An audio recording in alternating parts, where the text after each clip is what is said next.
podcast. Again, Dan Stickred of NorthOaklandSports.com with Josh Hickey. Josh is one of the co-camp directors at the Rochester United Soccer Camp. Now, Josh, you've been around the game of soccer for many years, growing up in the community of Troy. You played at Troy Athens, you played at Rochester College, and now you are the varsity boys soccer coach at Rochester Adams. Kind of walk me through a typical camp, a sports camp, a soccer camp. What are some of the types of things you guys do here, and maybe some of the things that you guys do that might be a little bit different than some of the other camps that kids can choose from throughout the course of the summer? Sure. I guess I'll start with what's unique about this one. This camp's unique because it's really limiting the type of kid that's going to be here to the community. It's really a community-based camp. We incorporate all three high schools. That's why we call it Rochester United, Stony, Adams, and Rochester High. And any kid, boy or girl, can come, and we mix them all up, and they go through different stations, and at the end, we scrimmage. And I think the difference between our camp and other camps is that the focus is more on unity within the schools than it is, per se, even the game more so. Obviously, we're coaching the game, and each station has a purpose. We have an offensive station, defensive, SAQ, and then a technical footwork station. But really what we come out here for is to get the kids used to each other, involved. They get used to each other before the season starts. For the boys, it's really an intro into the preseason.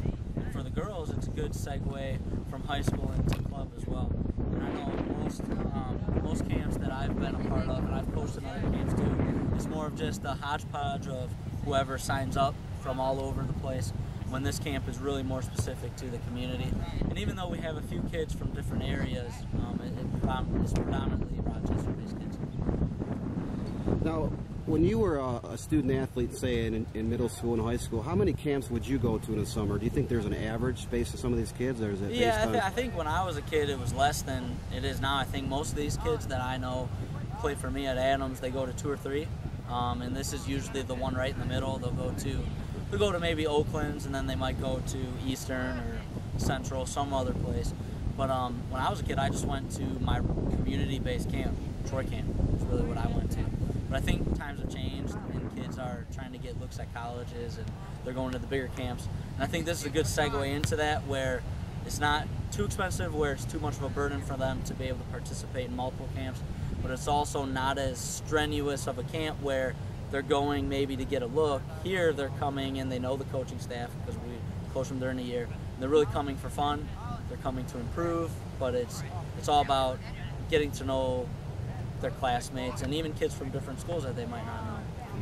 Now, if you're an upperclassman and you go to a camp, especially one like this where it is community-oriented, is it a good way for a kid to kind of get used to being more of a leader, stepping up, setting an example for kids maybe in the middle school level, kids just entering high school? Oh, definitely. I mean, we've had, the last 2 years we've ran the camp, we've had multiple kids, especially from Adams, that have become seniors, even graduating. We have a couple alumni here today who really step into that leadership role. They'll float around at the stations, and instead of just participating, they'll go and they'll help the coaches and they'll help guide. And I even have most of the kids who come out who are older, they come out and ask, what do you want me to do today? Kind of expecting that leadership role to happen. So it's really cool to see. But yeah, I think it definitely steps them up into a position where they're not used to. And if you ask the kids who we've had since freshmen, they'll tell you they don't even believe that they're seniors now, and they're kind of seeing that role change. So. And obviously for one of the coaches at one of the 3 district high schools, this has to be a nice little sneak peek. You can see what kids are developing, what kids are mature, what kids have a lot of work to do, who's kind of been the slow riser, the most improved. It's got to be literally a scouting report for a high school coach.